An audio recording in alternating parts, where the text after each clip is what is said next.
ഈ വർഷം ഇനിയും ഒരുപാട് ദുരന്തങ്ങൾ ഉണ്ടാവും, ഒരുപാട് ആളുകൾ മരണപ്പെടുകയും ചെയ്യും. ഇതാണ് 1941 കലണ്ടർ, ഇത് 2025 കലണ്ടർ. നിങ്ങൾ നോക്കിയേ, same dates, same weeks, same weekends, എല്ലാം ടിക്ടോ അല്ലേ. 1941 ആയിരുന്നു 20th സെഞ്ചുറിയിലെ ഏറ്റവും worst and tragedic year. World war 2, ഒരുപാട് സിവിലിയൻസ് കൊല ചെയ്യപ്പെട്ടു, ബോംബിങ്, പട്ടിണി. എന്താണ് ആ വർഷം ഇല്ലാതിരുന്നത്?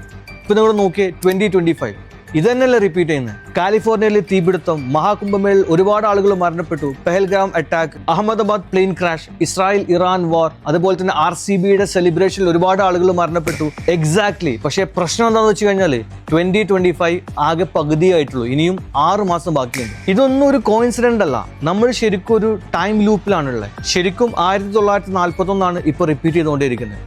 മുന്നേ ഇതുപോലെ COVID-19 ഉണ്ടായിരുന്നു 2019. അന്ന് ശരിക്കും 1918 റിപ്പീറ്റ് ചെയ്തത്, നമ്മുടെ സ്പാനിഷ് ഫ്ലൂ. ഒരുപാട് ആളുകൾ മരണപ്പെട്ടു. COVID-19 ഒരുപാട് ആളുകൾ മരണപ്പെട്ടു. ഒരുപക്ഷെ നമുക്ക് ഈ ലൂപ്പ് മുഴുവൻ ഡീകോഡ് ചെയ്യാൻ സാധിച്ചാൽ ചിലപ്പോൾ നമുക്ക് നമ്മുടെ ഫ്യൂച്ചർ കാണാനും അതിൽ ഒരുപാട് മാറ്റങ്ങൾ വരുത്താനും സാധിച്ചേക്കും. നിങ്ങൾക്ക് എന്താ തോന്നുന്നത്?